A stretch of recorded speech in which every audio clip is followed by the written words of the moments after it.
Assalamu alaikum wa rahmatullahi wa barakatuh, my dear students. How are you? I hope you all will be very fine and you will be ready to recite the Holy Prophet's most favorite dua, that is the Rabbi Zidni Ilma. और हमेशा की तरह मैं आपसे यही कहूँगा कि वही बात है, कॉपी पेन्स खोल के रखें, अपनी आईज, अपना ब्रेन, अपने कान सबको ओपन रखें और हम आपके साथ एक सफ़र करने वाले हैं और वो सफ़र है एवोल्यूशन का सफ़र। हम देखेंगे कि how this particular group of cnidarians और coelenterates is better than the previous group, that is the coelentrates. To study this particular thing and all other attributes of this phylum, let's move to the whiteboard. Yes, my dear students, rather zoologists, we are going to start the next phylum and that very phylum is phylum Nidaria. आमतौर पे मैं अपने students को, ज़ाहिर है आप लोगों को जिस सेंस में समझाना चाहता हूँ वो ये है कि हमारी उर्दू में जो वर्ड इस्तेमाल होता है निडर, बेखौफ, वेरी एक्सेलेंट वॉरियर्स, तो उसी से आपने इसको याद रखना है कि ये बेसिकली वॉरियर्स का ग्रुप है। हम इसे वॉरियर्स क्यों कह रहा हूँ मैं इसे बाद में डिस्कस करता हूँ, लेकिन बहरहाल इसका नाम सी से शुरू हो रहा है but C is silent over here, तो हम लोग इसे स्नेडेरिया और कनेडेरिया नहीं बोलेंगे बल्कि हम इस सी को नहीं बोलेंगे और फाइलम का नाम यहां से बोलना शुरू करेंगे। So phylum is Cnidaria, it is not Cnidaria, it is Cnidaria. और अगर आप लोग इस पर्टिकुलर फाइलम निडेरिया का कोई और नाम यूज करना चाहें या आप जो पहले से पढ़ के आए हों आप लोग, तो आप लोग शायद इसको जिस नाम से पढ़ के हैं दैट इज बहुत से लोग इसे सी बोलते हैं और बहुत से लोग इसे को बोलते हैं। फ्यू पीपल से इट एज सिलेंटरेटा, सिलेंटीराटा और टिरेटा, एंड अदर्स में utter is as coelenterata. However, most of the scientists or teachers love to say it as coelenterata, right? So ये तो बात हुई इसके pronunciation के बारे में। तो आप लोग हमेशा जो माइंड में नाम याद रखेंगे दैट इज बेसिकली नाइडेरिया। हम आपसे वादा कर चुके हैं कि हम आप लोगों को एक एवोल्यूशन के सफर पे लेके चलेंगे। आई होप कि आप इस सफर में हमारा जरूर साथ देंगे। ये सफर है एक समंदर का। आपको याद है कि हम लोगों ने ये बात कही थी कि लाइफ बेसिकली समंदर में स्टार्ट हुई और समंदर में जो सबसे पहला सिंपल ऑर्गेनिज्म जो एनिमल किंगडम की बुनियाद बना था दैट वाज बेसिकली अ प्रोटोक्टेस्ट, और प्रोटोक्टिस्टा में जो ग्रुप था दैट वाज बेसिकली क्वेनोफ्लैजिलेट्स। आपको याद होगा कि हमने कॉलर्ड स्पर्म की बात की थी। So that very organism laid the foundation of multicellularity in case of what the porifers। फिर उसके बाद हमने ये वाली बात आपको बताई थी कि अगर आप इन ऑर्गेनिज्म की सिमेट्री की बात करें, तरतीब की बात करें, तो दे वर बेसिकली एसिमेट्रिकल। तो हम लोगों ने इस पर्टिकुलर जर्नी में एसिमेट्रिक ऑर्गेनिजम्स को पीछे छोड़ा और हम इस सफर में बढ़ गए एक कदम और आगे, और आइंदा मुझे जितने भी ऑर्गेनिज्म नजर आए दे वर सिमेट्रिकल। मेरा ख्याल है कि हमने लेक्चर नंबर 2 में बहुत डिटेल से इसकी बात की थी कि what is basically the symmetry. हम यहाँ पे सिर्फ ये बात करेंगे कि यहाँ से ऑनवर्ड जितने भी ऑर्गेनिज्म हैं they have shown what a specific arrangement of the body organs and it's plan. तो यहाँ पे जो सिमेट्री नजर आएगी आप लोगों को, जो ग्रेड नजर आएगा that is called as radiata. तो इन ऑर्गेनिज्म की जो सिमेट्री है डेफिनेटली रेडियल है, इसीलिए हम लोगों ने जो ग्रेड लिखा है that is called as radiata, right. अब आप ये इमेजिन करें कि इससे पहले वाली सिमेट्री की जो ऑर्गेनिज्म है they just have 2 types of cells and there is no division of labour at all, right. There is no tissue level organisation. लेकिन जो ही हम लोग इस ग्रुप में एंटर होते हैं that is called as cnidarians, तो मुझे क्या पता चलता है कि इसके अंदर अब प्रॉपर हमारे पास टिश्यूज बनना शुरू हो गए हैं। Now cells are not existing something like a colony, they are not existing something like a colony means कि they are not behaving as single units. Now they are exchanging information with one another and now they are communicating with one another at least through the cell signals. तो जब हमारे sales आपस में मिल कहना शुरू कर देंगे और दूसरे से कम्युनिकेट करना शुरू कर देंगे तो फिर they will tend to perform works as a unit. और जब एक ग्रुप ऑफ सेल आपस में मिलकर एक काम करना शुरू कर दे तो फिर हम उसे क्या बोलते हैं, टिश्यू. तो आप लोगों को टिश्यू लेवल ऑर्गेनाइजेशन पिछले फाइलम में नजर नहीं आई थी, लेकिन जब मैं अगले फाइलम में मूव करता हूं राइट तो मुझे एवोल्यूशन होती हुई नजर आती है और मुझे ऑर्गेनिज्म ज्यादा कॉम्प्लेक्स नजर आते हैं. Are you getting my point? अब हम चलते हैं अगली बात पर कि इस पर्टिकुलर ऑर्गेनिज्म को अगर मैंने पहचानना हो, डिफरेंशिएट करना हो, दूसरे लोगों से मुमताज करना हो तो अल्लाह रब्बुल इज्जत ने मुझे आंखें दी हैं. मैंने ये देखा कि इनके पास कुछ डिस्टिंग्विशिंग कैरेक्टरिस्टिक्स हैं, डायग्नोस्टिक कैरेक्टर्स हैं. मैंने बहुत दफा बता चुका हूं what is meant by the term diagnosis. Diagnosis का मतलब होता है पहचान करना, एक ऐसा फीचर, एक ऐसा कैरेक्टर जो हमें इस ऑर्गेनिज्म के बारे में अगर पता हो तो मैं फौरन कहूंगा कि इसका ताल्लुक फाइलम नाइजेरिया से है. तो that very feature is mind blowing. Believe you me, it is mind blowing because कि ये एक ऐसा फीचर है जो हमें इससे पहले किसी ऑर्गेनिज्म में नजर नहीं आता. And that is the presence of cnidoblasts. And whenever I use the word blast it means a group of cells. Group of cells that can give rise to or that are giving rise to very specific cells, those are called as what? Nidocytes. Remember, nidocytes. And these particular nidocytes then eventually mature them into what? Nematocysts.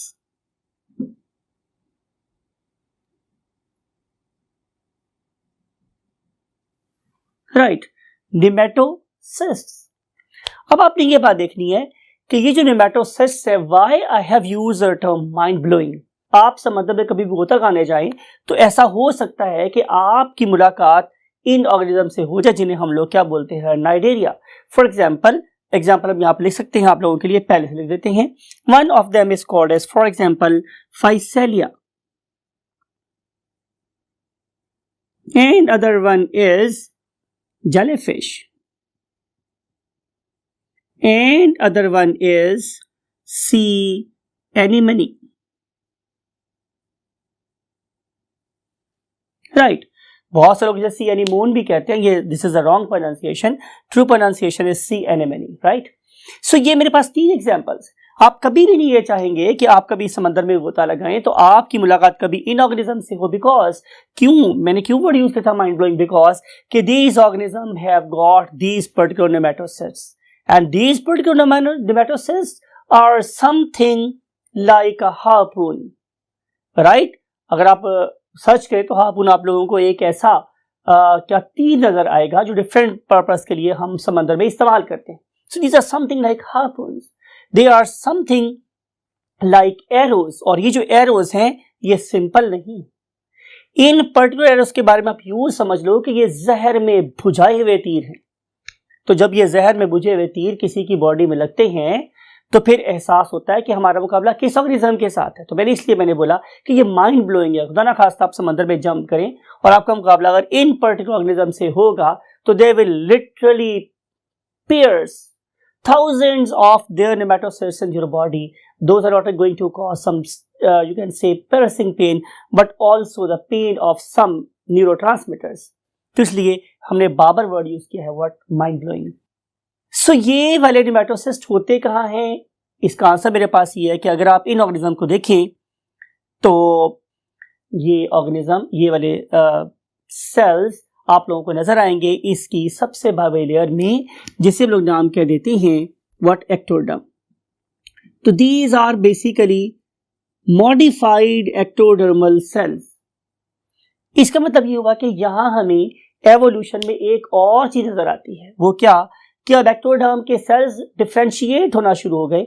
When ever I use the term differentiate, इसका मतलब है कि these particular cells now are they gaining the specialisation in their unique function, यानी कि ectoderm में से कुछ sales तो ऐसे हैं कि जिन्होंने सिर्फ और सिर्फ प्रोटेक्शन का काम करना है, लेकिन कुछ सेल ऐसे भी हैं कि जिन्होंने प्रेडेशन का काम भी करना है, शिकार भी करना है, अपने एनिमी को अपने साथ बिलाना भी है, मारना भी है, किल भी करना है। तो इसलिए हमें यहाँ पे ये सेल नजर आते हैं।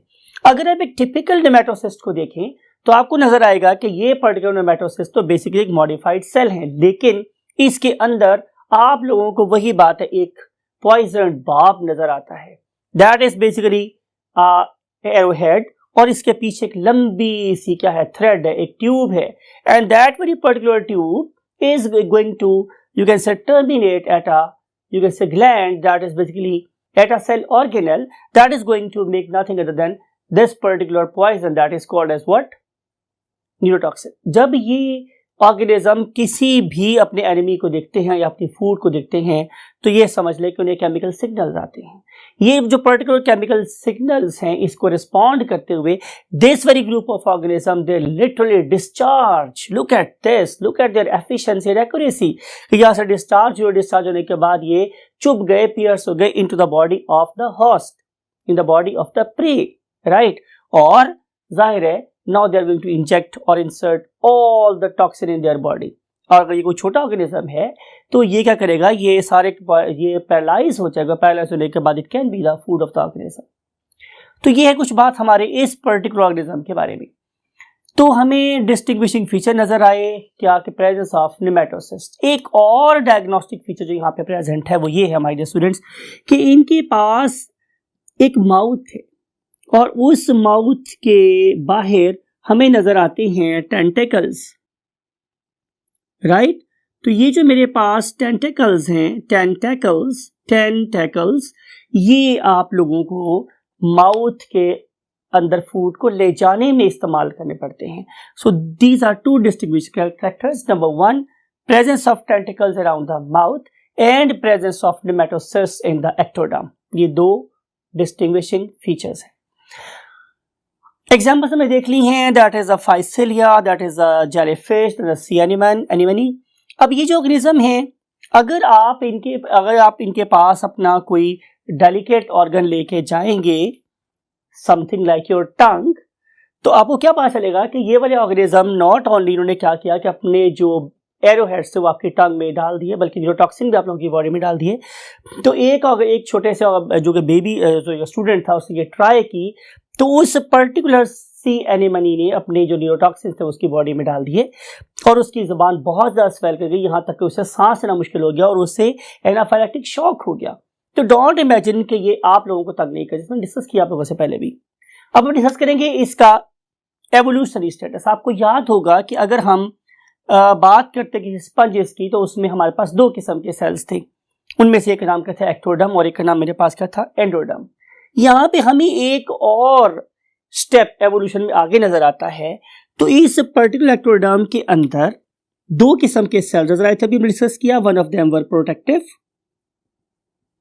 ठीक है, and other one were what, predatory, वो अपने शिकार को अटैक करने के लिए काम आ रहे थे। आई एम टॉकिंग अबाउट नेमेटोसिस्ट। और जो मेरे पास एंडोडर्म है, it is the innermost layer, ये इसकी सबसे अंदर वाली लेयर थी, इनरमोस्ट। और इंपॉर्टेंट बात यह है कि इन 2 लेयर्स के दरमियान में हमें एक नॉन सेलुलर लेयर नजर आती है। When ever I use the term mesoglea, तो आप लोगों ने एक नॉन सेलुलर लेयर के कॉन्सेप्ट को अपने माइंड में लेके आना है। एक आपने बात और याद रखनी है, that is very very important, that really distinguish this phylum from the previous one, कि आप लोगों को इसके अंदर कोई अमीबॉइड सेल नजर नहीं आता। तो आप लोग क्या करेंगे कि आप लोग यहाँ पे एक बॉक्स लगाएंगे और उस बॉक्स के अंदर ये वाला फीचर लिखेंगे कि there is no amoeboid cell, no amoeboid cells in mesoglea of what? Cnidarians,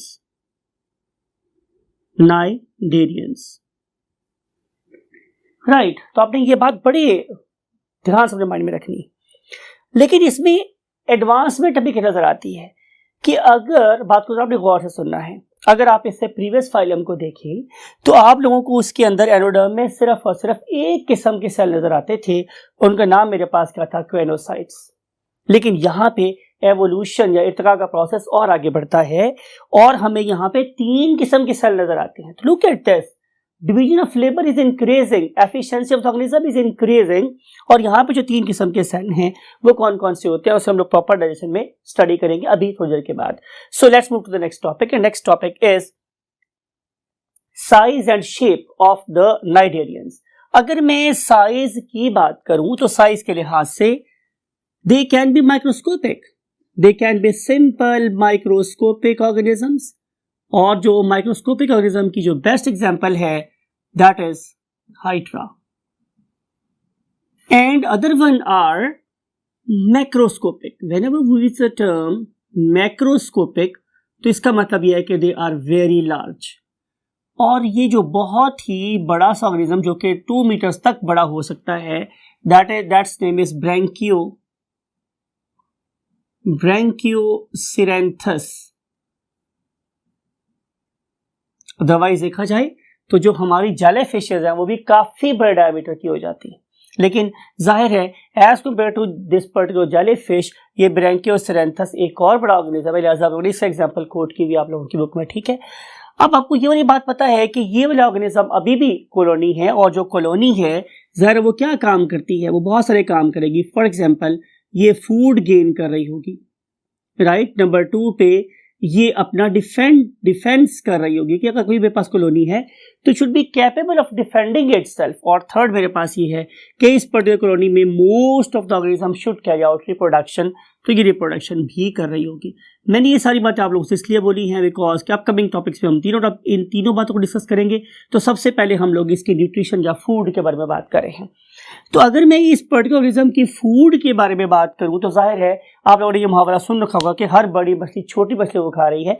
तो हर वो ऑर्गेनिज्म जो इसे छोटे साइज का है वो इससे कितना भी ज्यादा इवॉल्व क्यों ना हो, it can B its food, right. For example कि अगर आप इस डायग्राम को देख रहे हैं तो इसमें आप लोगों को नजर आ रहा है कि दिस पर्टिकुलर फाइसेल या Portuguese man of war it is going to entangle its prey, right.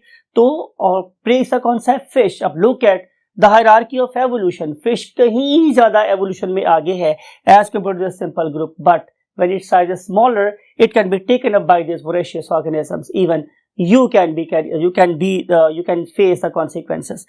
तो कह रहा ये चाह रहा हूं कि हमारे पास न्यूट्रिशन के एतबार से फूड कोई भी ऑर्गेनिज्म इसका हो सकता है, तो most of them they are basically what carnivores, अगर फूड के लिहाज से बात की जाए। और अगर मैं न्यूट्रिशन की बात करूं तो मैंने आपको बोला कि मेरे पास नाइटेरियंस के 2 ग्रुप हैं। उनमें से एक ऐसे ग्रुप है कि जो ऑर्गेनिज्म को प्रीडेट करते हैं by entangling its prey into its tentacles, ठीक है। तो वो हमारे पास बेसिकली एंटेंगलर्स कहलाते हैं। जब मैं एंटेंगलर का बात करता हूं तो उसे उर्दू में बोल सकते हैं किसी जाल में फंसा के उलझा के मारने वाले। और जो दूसरे हैं मेरे पास दे आर लिटरली पैरालाइजर्स। और जब मैं बात यूज करता हूं पैरालाइजर, इसका मतलब है कि these particular organisms they have got, वही बात है, पॉइजन्ड बार्ब्स, पॉइजन हार्पून्स। और ये जो पॉइजन हार्पून्स हैं ये डेफिनेटली अपने ऑर्गेनिज्म की बॉडी में न्यूरोटॉक्सिन इंजेक्ट करेंगे और उस ऑर्गेनिज्म को क्या कर देंगे, पैरालाइज, और फिर रोल में एक्शन में आएंगे। जाहिर है वही टेंटिकल्स जो माउथ के राउंड थे उसको पकड़ेंगे, गदर करेंगे और उसे इस पर्टिकुलर डाइजेस्टिव सिस्टम में डाल देंगे। तो ये है हमारे पास इसकी फूड और न्यूट्रिशन के बारे में बहुत सी बातें। एंड नाउ अगर हम तो समझदा कर चले तो पता चलेगा कि अगर मैं इसके डीएस की बात करूं, इसके डाइजेस्टिव सिस्टम की बात करूं, तो इसका डीएस बेसिकली एक बहुत बड़ी कैविटी पे कंसिस्ट करता है और इस पर्टिकुलर कैविटी का नाम मेरे पास क्या है, सिलेंट्रॉन। कैविटी का नाम मेरे पास क्या है, सिलेंट्रॉन। और अगर आप इस पर्टिकुलर इमेज को देखें, आप इस पर्टिकुलर एनिमेशन को देखें तो आपको नजर आएगा कि इस पर्टिकुलर जेलीफिश के अंदर या इस फाइसिलिया में या इस हाइड्रा में there is a central cavity and that very cavity is called as coelenteron, right. This particular cavity is something like a sac. और आपको पता है सैक क्यों बोल रहे हैं, बिकॉज कि जिस रास्ते से हम चावल डालते हैं या आटा डालते हैं, चीज डालते हैं बोरी में, उसी रास्ते से हम निकाल लेते हैं। When mouth and anus is the same, तो फिर हम उसे क्या बोलेंगे कि ds is like a sac. तो इसका ds सैक लाइक है, यू कैन सी कि इसी पर्टिकुलर माउथ से ये अपने प्रेडेटर को अंदर लेके चला गया है। और जब डाइजेशन का प्रोसेस कंप्लीट हो जाएगा तो इसके वेस्ट को, लुक एट दिस, इसी माउथ से बाहर निकाला जा रहा है, तो कहलाएगा सैक लाइक डाइजेस्टिव सिस्टम। लिख देता हूं आप लोगों के लिए कि its ds digestive system is like a sac because mouth is equal to anus. वही माउथ है और वही क्या है, एनस। लेकिन आप लोग अगर इस पर्टिकुलर सिलेंट्रॉन के अंदर गौर से देखें तो इसके अंदर आप लोगों को 3 किस्म के सेल नजर आ रहे हैं, right, and there is again evolution. और आपको नजर आता है कि प्रीवियस ग्रुप की निस्बत यहाँ पे ज्यादा टाइप के सेल प्रेजेंट हैं। उनमें से एक किस्म के सेल कौन से हैं? नंबर 1, ये वही मेरे पास कॉलर्ड सेल्स हैं और जो एज सिलरी सेल्स यहाँ पे काम कर रही हैं, और they are going to carry out the very fine mechanical digestion, dissection of the organisms, right. उसको चीर फाड़ रहे हैं, उसको कट कर रहे हैं, तो ये उसकी फिजिकल डाइजेशन में रोल प्ले कर रहे हैं। फिर उसके बाद आते हैं मेरे पास कौन से sales? enzymatic cells, and these particular cells they are going to release what enzymes. Look at this कि जब इस पर्टिकुलर ऑर्गेनिज्म की सिलेंट्रॉन में क्या मौजूद है, फूड, तो उस टाइम पे माउथ को बंद कर लिया जाता है। जब माउथ बंद होगा तो इसका मतलब ये है कि अब मजीद उसमें पानी एंटर नहीं होगा। अब पानी ना एंटर होने देने की क्या लॉजिक है? बिकॉज कि जो एंजाइमेटिक सेल्स हैं they are going to release enzymes in the coelenteron, therefore digestion is extracellular। इसको मैं क्या बोलता हूं स्टूडेंट्स? Extra cellular digestion. अब डाइजेशन कहां हो गई? सेल्स के बाहर, इन द कैविटी। डाइजेशन होने के बाद अब थर्ड किस्म के cells they will become active, और उनका नाम मेरे पास क्या है? Amoeboid cells. और ये वाले amoeboid cells then carry out the process of engulfment और एंडोसाइटोसिस, और इसके रिजल्ट में नॉट ओनली ये फूड डिफ्यूज करवाएंगे अपने बाहर वाले सेल्स को, जिनमें से मुराद है मेरी मैकेनिकल डाइजेशन करने वाले सेल्स और एंजाइमेटिक सेल्स को रिसोर्सेज प्रोवाइड करेंगे, बल्कि इसके बाहर वाले जो सेल्स हैं, जाहिर है हमारे पास एक्टोडर्मल सेल्स हैं, फिर उसके अलावा हमारे पास निमेटोसिस्ट है, इन सारे के सारे सेल को एब्जॉर्ब्ड फूड प्रोवाइड करवाना भी जाहिर है इन्हीं अमीबॉइड सेल्स का काम है। लेकिन ये वो वाले अमीबॉइड सेल नहीं है जो कि मेसोग्लिया में प्रेजेंट है, they are integral part of their what? Endoderm, right. तो भी नजर आ रहा है कि यहाँ पे digestion as compare to previous group ज्यादा एडवांस्ड है, और ये फिल्टर फीडिंग भी नहीं कर रहे, राइट। और एक ऐसा प्रोसेस कि जिसमें एक ऑर्गेनिज्म को हम अपनी बॉडी के अंदर ले जाते हैं और डाइजेस्ट करते हैं, उसे हम लोग नाम कर देते हैं होलोजोइक न्यूट्रिशन। तो यहाँ पे होलोजोइक न्यूट्रिशन हो रही है। अब हम बातों को लिखते हैं यहाँ पे, digestion nutrition is basically holozoic, and if you look at its endoderm, तो it consist of basically 3 types of cells. Number 1 is called as flagellated cells. Those are going to carry out mechanical digestion. And then there are enzymatic cells. These particular cells are going to release enzymes by the process of exocytosis. And then we have got the amoeboid cells. Those are going to carry out the process of absorption of food. So there is a division of labor much more enhanced as compared to the previous group. Now we want to move to the next thing, that is called the skeleton.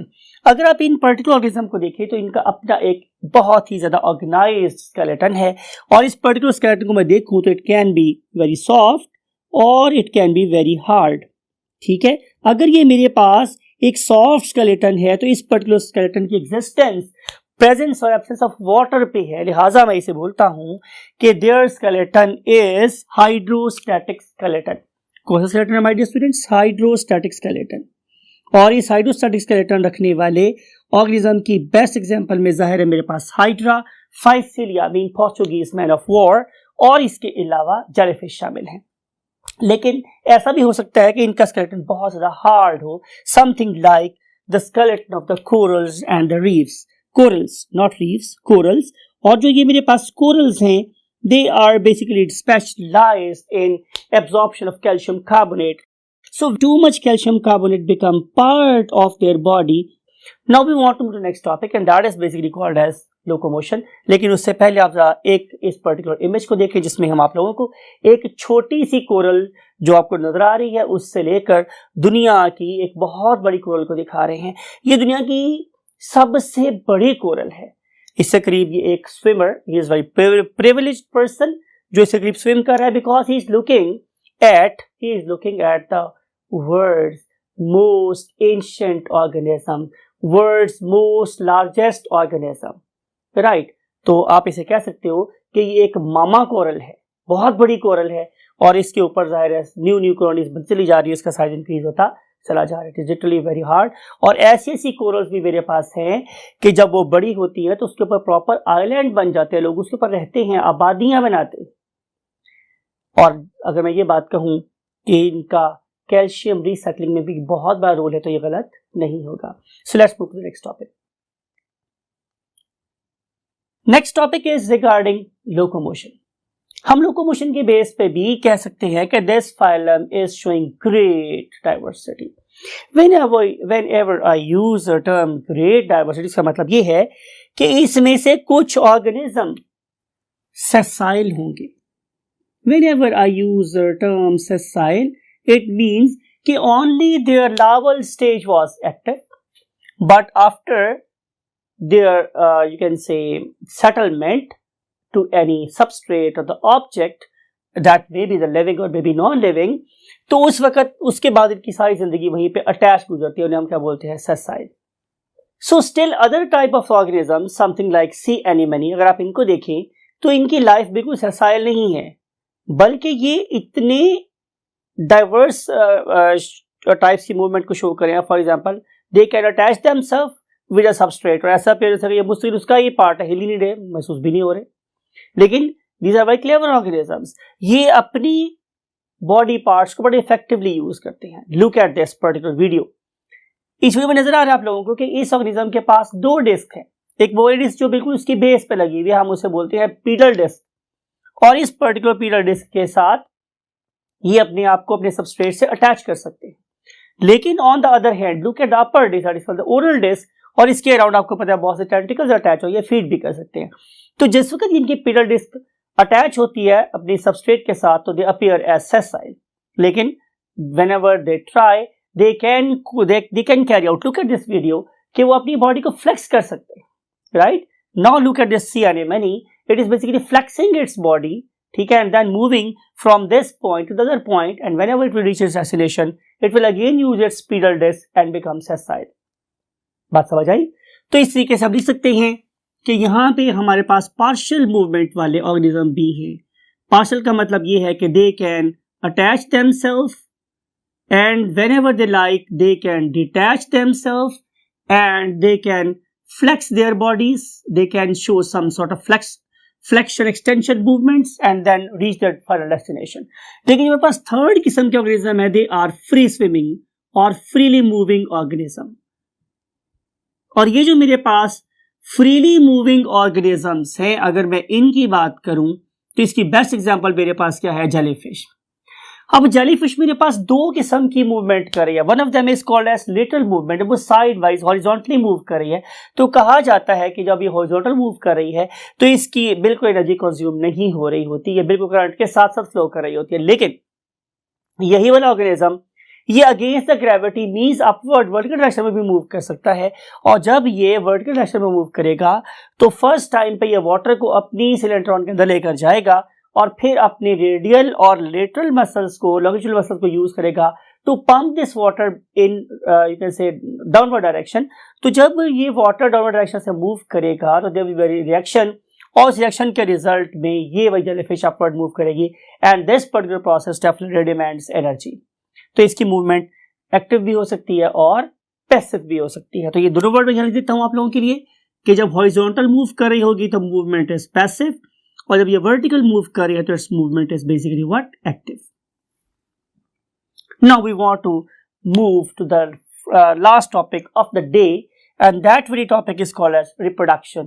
I always say whenever we say the term re means again and production mean to produce, जाहिर है दोबारा से produce करना अपने आप को, mean अपने जैसे ऑर्गेनिजम्स को, तो इसे हम क्या बोलेंगे, रिप्रोडक्शन।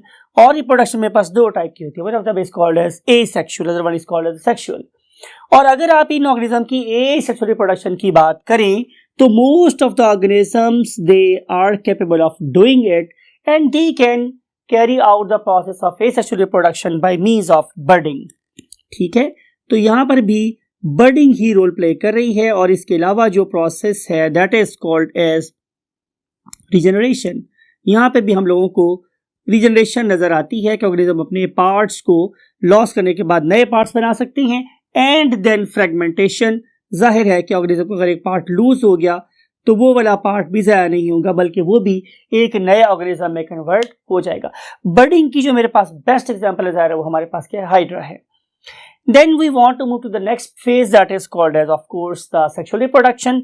और सेक्सुअल रिप्रोडक्शन में आप लोगों को मैंने क्या बताना है, बात को जरा गौर से सुनिएगा कि ये वाले ऑर्गेनिज्म दो डिफरेंट फॉर्म में एग्जिस्ट कर सकते हैं। उनमें से एक को हम नाम देते हैं क्या, पॉलिप, और एक को हम नाम देते हैं मेडूसी।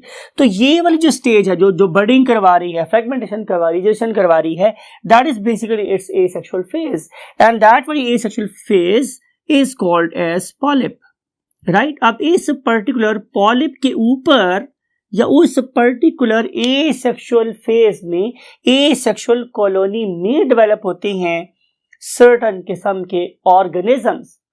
Whenever I use the term zooids, तो मैं बोलूँगा animals, organisms, those are capable of making, of course, the sex cells. So these particular organisms, they are called as medusae. So जो polyps हैं, they will give rise to the medusae. तो आप कह सकते हो कि इन particular cnidarians की sexual phase क्या कहलाती है? तो answer is medusae. मेडूसी, राइट। और ये जो मेडूसी है ये जाहिर दो किस्म के सेल प्रोड्यूस करेंगे। उनमें से एक को जाहिर हम क्या बोलेंगे, स्पर्म, और दूसरे को हम नाम क्या बोलेंगे, जाहिर है एग। और ये पर्टिकुलर सेल्स जो ये काम कर रहे हैं उनका नाम मेरे पास क्या था स्टूडेंट्स, गोनोजोइड्स। गोनोजोइड्स, राइट। जहां कहीं भी आपको पता है हम वर्ड यूज करते हैं गोनो, उसका मतलब है कि गोनेट्स की बात हो रही है। You know gonads can be the testis और the ovaries and they can give rise to the gametes and this particular gametes में बी द मेल और the female and the male gamete is represented by the arrow that can move, so we call it as a male gamete of the sperm and other one is the cell that can not move, remain at the same place, so that is basically the egg. जब ये दोनों आपस में combine होंगे तो they will give rise to what, a zygote, and whenever this particular zygote will form, it will definitely give rise to the new individuals. तो ये है हमारे पास इसकी sexual reproduction के बारे में या reproduction के बारे में कुछ बातें। So that's it for today my dear students. इसके बाद हम आप लोगों से इस organism की taxonomy, इस organisms के अंदर division of labor और फिर इसकी polymorphism और इसके थ्रू बनने वाली कोरल्स मींस कोरल आइलैंड्स की बात आप लोगों से करेंगे। और हमेशा की तरह मैं आपसे कहूँगा कि till that time take very good care of yourself and your great parents. और हमेशा तरह बोलूँगा आज भी कि जब दुआ करें हमें भी दुआ में जरूर याद रखिएगा। I will like to say you अस्सलाम वालेकुम my dear students, how are you? I am Shahzad Waheed and I am addressing you from the platform of Punjab group of colleges. And you know very well we have started chapter number of course 10 and we are going to discuss, or rather we are discussing the one of the very great phylum that is called as what, Cnidarians, or rather Cnidarians. और इसका जो मैंने आपको एक और नाम बताया that was nothing other than Coelenterata, right? So आए हम इसकी further बातें करेंगे किस में, part 2 में. So let's move to the whiteboard. Yes my dear students, last time हमने डिस्कस किया था आप लोगों के साथ सेक्सुअल रिप्रोडक्शन। जाहिर है हमने आपको उसका सब छोटा सा एक ब्रीफ सा इंट्रोडक्शन दिया था। आज हम उस particular topic mean sexual reproduction को कंटिन्यू कर रहे हैं और आज कुछ ज्यादा डिटेल में पढ़ने की कोशिश करेंगे। रिप्रोडक्शन करवाने वाला ऑर्गेनिज्म जाहिर है उसके पास क्या होना चाहिए, गॉनेड्स होने चाहिए, because we are discussing sexual reproduction. So the organism in case the coelenterats or cnidarians that is going to carry out the process of sexual reproduction is basically a medusae, and that particular medusae is basically a zooid, an animal that is provided with the what, gonads. सवाल ये है कि ये मेडूसी कहाँ से develop होते हैं, तो आंसर ये है कि ये स्पेसिफिक किस्म के पार्ट ऑफ द बॉडी से डेवलप होंगे जिससे हम नजर देते हैं blastostyle. For example look at this image, it is an image of what, Obelia.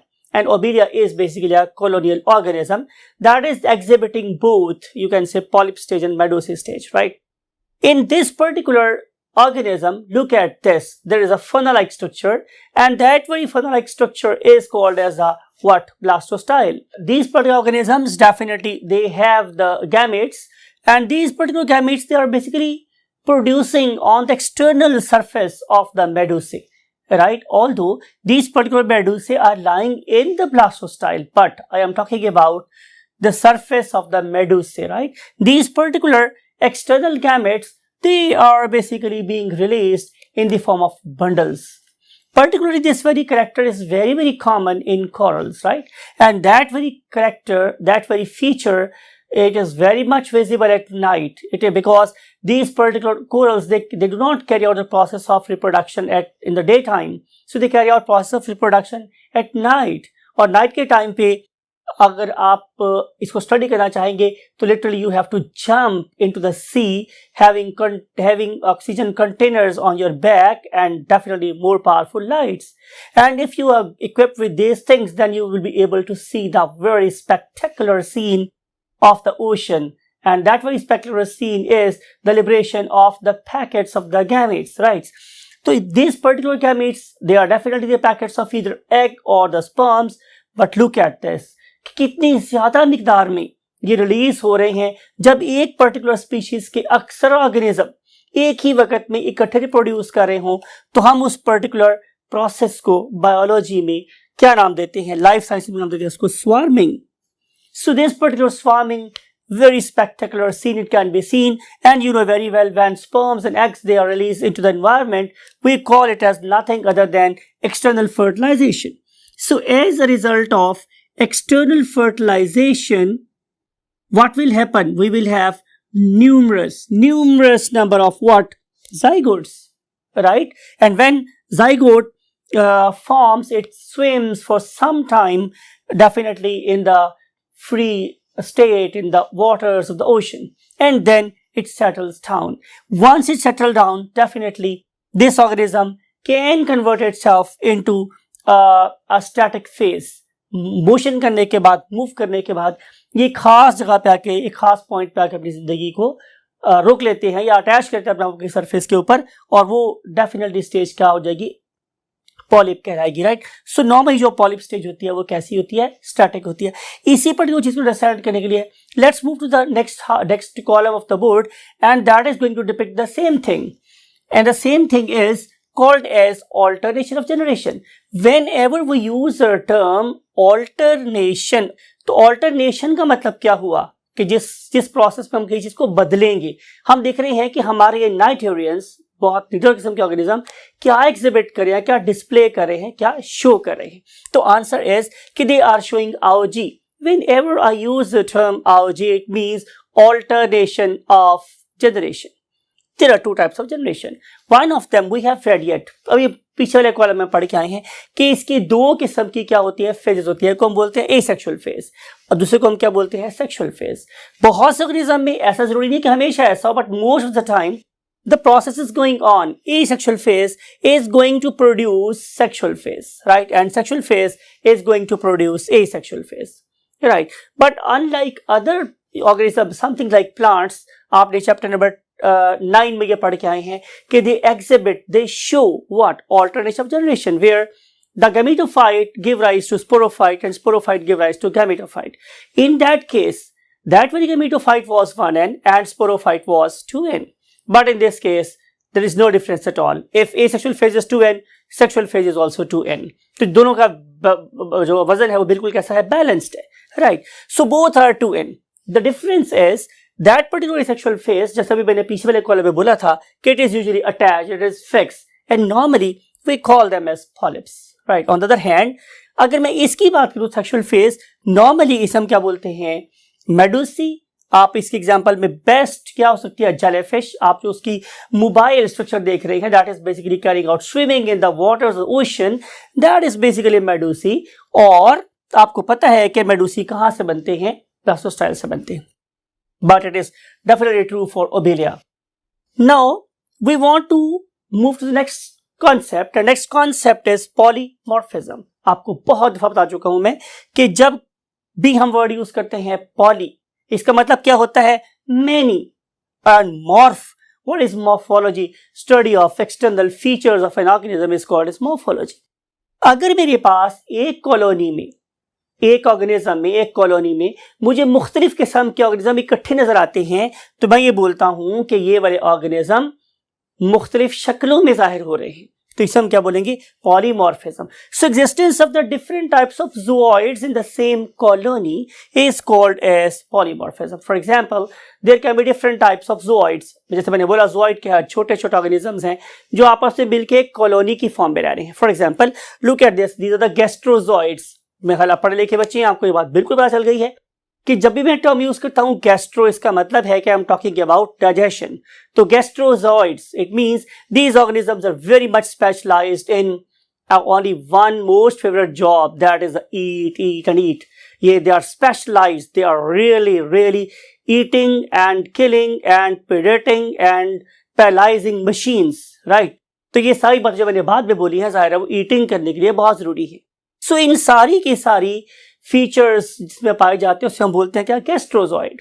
फिर इसके अलावा मेरे पास ऐसे ऑर्गेनिज्म भी हो सकते हैं कि those are basically going to carry out the process of reproduction, तो हम क्या बोलेंगे? Gonozooids, right. फिर ऐसा भी हो सकता है कि इसके अंदर हमारे पास कौन सी स्टेज हो जिसे हम स्टैटिक स्टेज बोलते हैं, और ऐसे भी हो सकता है कि वो फ्री स्विमिंग स्टेज कर भी एग्जिस्ट कर सकते हैं।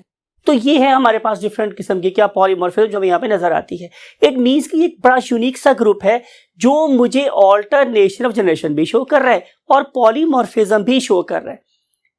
एक ऑर्गेनिज्म का दो डिफरेंट फॉर्म्स में पाया जाना क्या कहलाता है? Alternation of generation. One should be reproducing sexually, other should be producing asexually. लेकिन एक ही कॉलोनी के अंदर डिफरेंट किस्म के ऑर्गेनिज्म का इकट्ठा पाया जाना, कुछ ऑर्गेनिज्म जो वो खाने पीने का काम कर रहे हैं, कुछ ऑर्गेनिज्म डिफेंस का काम कर रहे हैं, कुछ ऑर्गेनिज्म रिप्रोडक्शन का काम कर रहे हैं। जब ये वाला प्रोसेस, जब ये वाला फिनोमेना डिस्प्ले हो रहा होता है तो इसे हम क्या बोलते हैं? Polymorphism, right. इसी पॉलीमॉर्फिज्म की जो हमारे पास बेस्ट एग्जांपल है that is of course the Obelia. बहुत दफा जिक्र हो चुका है तब तक इसका। तो ये जो हमारे पास कॉलोनी है, डेफिनेटली इसकी दो फेजेस हो सकती हैं। One of them is called the fixed stage, other one is called the free living stage. और फिक्स्ड स्टेज की डायग्राम आप देख चुके हैं, very beautiful glassy organism, transparent see-through organism that is basically attaching itself on the surface of the rock, and it has got branch structure and you can find the gonozoid in it, right? On definitely growing on what? Plastostyles. ये अपने सारा पढ़ लिया। अब हम move करेंगे इसके examples में। तो इसकी बहुत सारे एग्जांपल है, something like Hydra, Obelia, Aurelia, Actinia and the Madrepora. मुझे हुक्म अज़ां ला इलाहा इल्लल्लाह, मैं कोशिश करूंगा कि अक्सर आपसे बातें वही करूं जो आपकी बुक में लिखी गई हैं। तो उसके रेफरेंस से हाइड्रा हमारी पहली एग्जांपल है। इस वाले ऑर्गेनिज्म में जो हमारी पॉलिप स्टेज है, means the fix stage, it is predominant, ज्यादातर पे नजर आती है। बल्कि कहना चाहिए कि मेडुसी इसमें रिड्यूस्ड। अगर आप गौर से देखें तो मैंने इस एम के ऊपर एक छोटा सा क्रॉस लगा दिया। इसका मतलब यह कि this is no more existing and it is not showing that much आउजी, बिकॉज कि इसकी जो मेडुसी स्टेज है, it is very much rudimentary, it is very much reduced, so it is not capable of exhibiting what? Alternation of generation. Now we want to move to the next organism, and that is, oh yes, important thing, कि they belong to the class Hydrozoa. इनके हमारे पास तीन major classes हैं। उनमें से एक का नाम होता है हमारे पास हाइड्रोजोआ, दूसरे का नाम है साइफोजोआ। लेकिन मैं आप लोगों को पढ़ाने के लिए, आपको समझाने के लिए जान के डेलिबरेटली, ताकि आप ये वाला सी ना भूल जाओ, मैं इसे स्काइफोजोआ भी बोल रहा हूँ। And last one is called as anthozoa. तो मेरे पास तीन मेजर क्लासेस हैं। And now we want to move our favorite, that is called as of course Obelia. अब ये जो मेरे पास Obelia है, इसमें P को भी मैंने सही लिखा हुआ है और M को भी सही लिखा हुआ है और इनको बराबर लिखा हुआ है, means this organism is showing both equal domination in the terms of polyp and medusae. यानी कि आपको पॉलिप स्टेज भी नजर आ रही है और मेडुसी स्टेज भी नजर आती है, और they are existing in the same colony, right. तो therefore they are showing AOG. तो इस लिहाज से हम इस पर्टिकुलर आओजी को क्या कर देते हैं?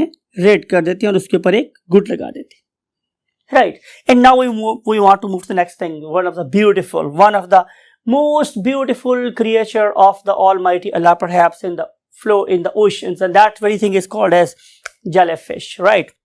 अब अगर आप इस पर्टिकुलर जेलीफिश को देखेंगे तो इसमें जो पॉलिप स्टेज है, इट इज, मैंने कट लगाया हुआ है इसको, it is reduced.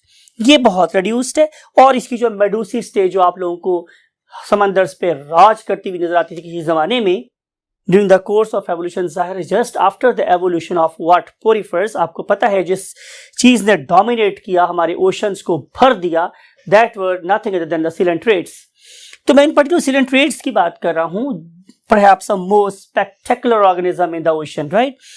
They are basically jelly, और आपको पता है कि इस पर्टिकुलर जिलेटिनस ऑर्गेनिज्म के ऊपर एक अम्ब्रेला शेप स्ट्रक्चर है, and that umbrella shape structure it is basically provided with many things but in a very very simple way. For example, look at this.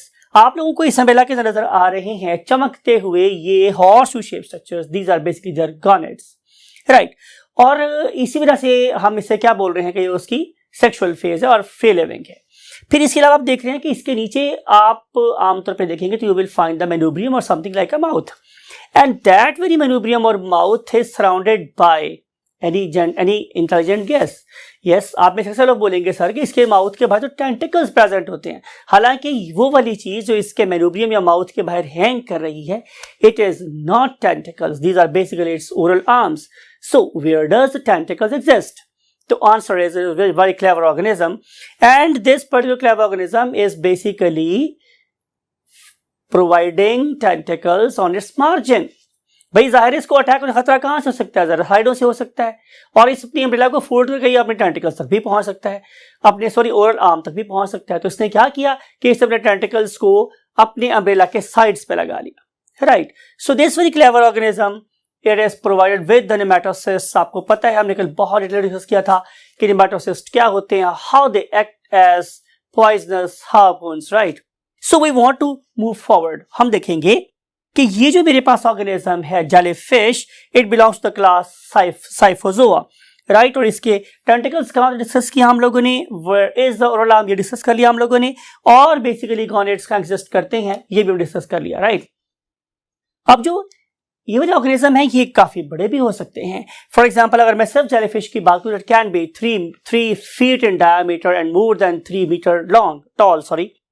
तो starting from the top of the umbrella to the you can say oral arm, पूरी length की बात करूं, it can be very huge one.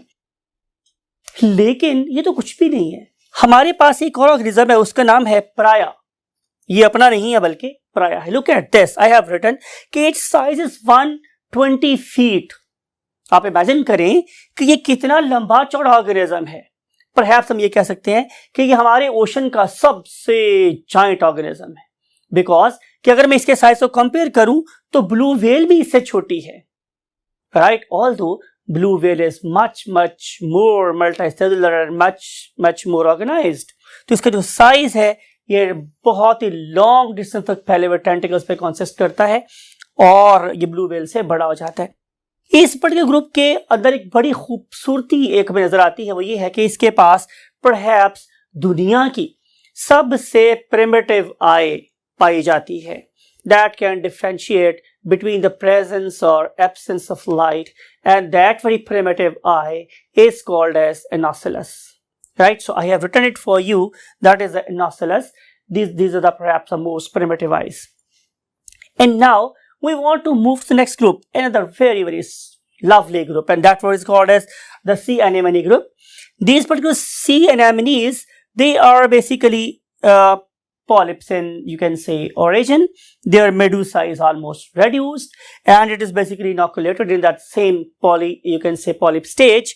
Or if you look at their coelentron, you know coelentron, that is a gastrovascular cavity of these organisms. So they are basically divided into mesenteries, and look at this. If we want to find their class, so they are basically anthozoans. They belong to the class Anthozoa. अब important बात इसके बारे में ये है कि ये वाले ऑर्गेनिज्म ज्यादातर पे उस जगह पे रहते हैं कि जहां रोशनी अवेलेबल होती है. तो नॉर्मली 75 मीटर डेप्थ तक जहां यू कैन से होगा वहां पे नजर आएंगे हम लोगों को.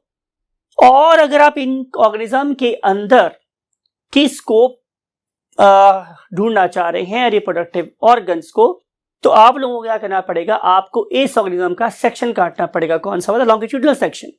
Look at this longitudinal section. अब इस पर्टिकुलर सेक्शन में आप लोगों को इसी पॉलिप के अंदर ही मतलब यू कैन से शामिल नजर आते हैं क्या? गॉनेड्स. Therefore, their medullary stage is very much reduced. It has become part of the polyp.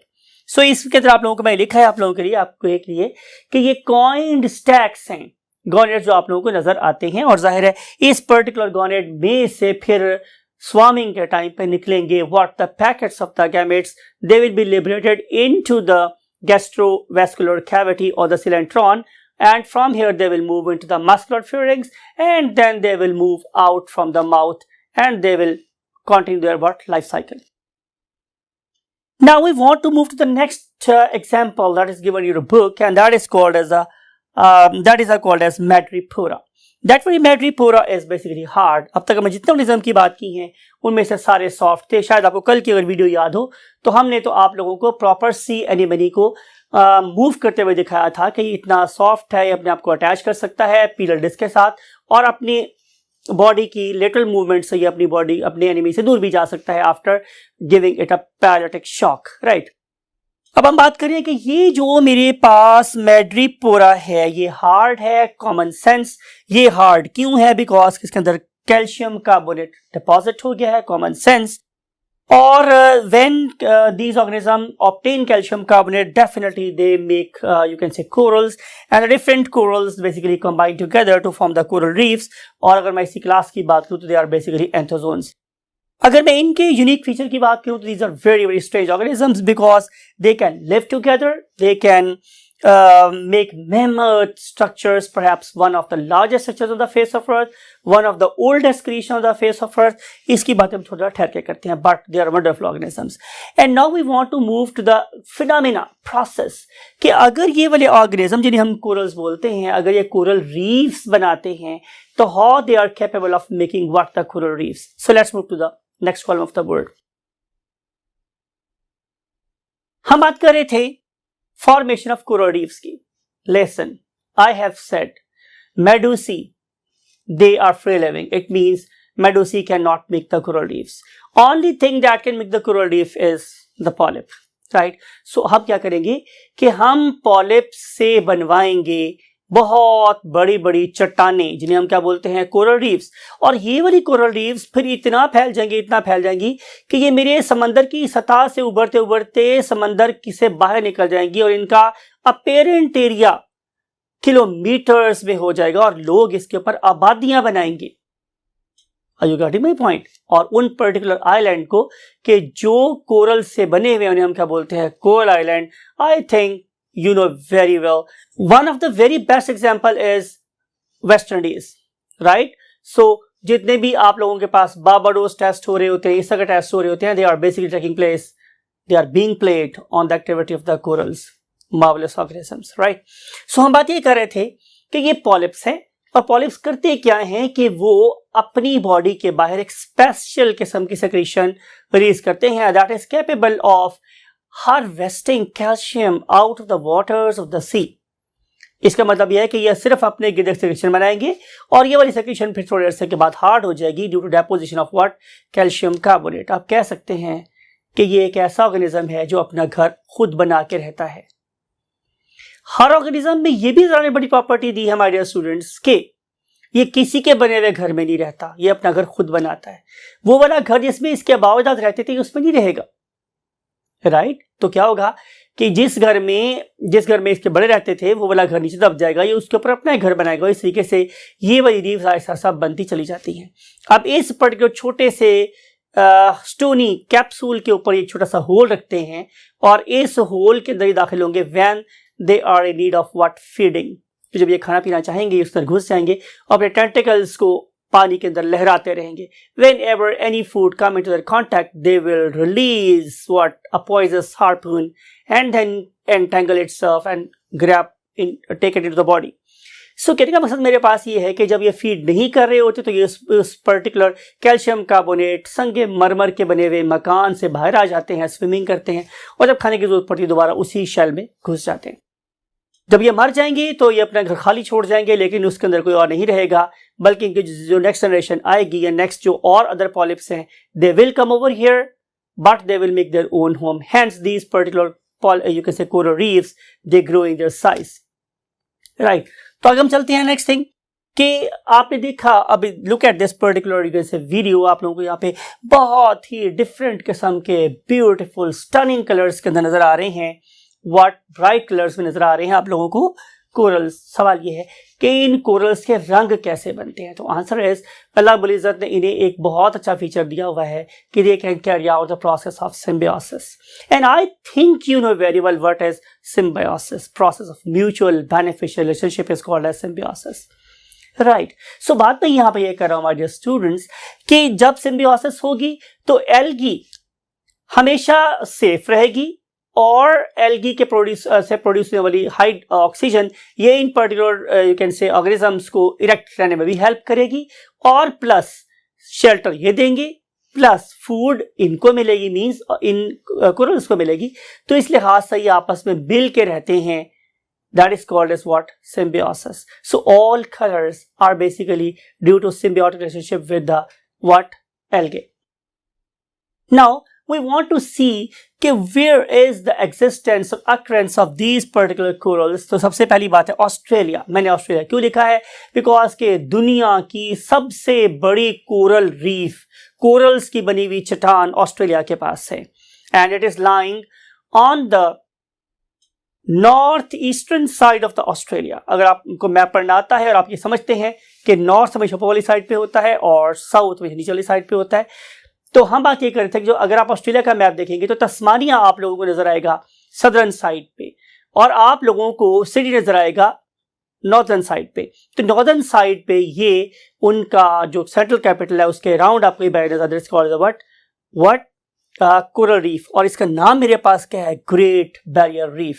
आप इमेजिन ये करें कि इसका जो एरिया है दैट इज 2300 किलोमीटर, और अगर आप लोग अपने लाहौर की बात करें तो आप लोगों का लाहौर 1772 किलोमीटर है। तो जस्ट इमेजिन कि आपके लाहौर से बड़ी तो सिर्फ उनके पास एक चट्टान है, that is made up of course corals.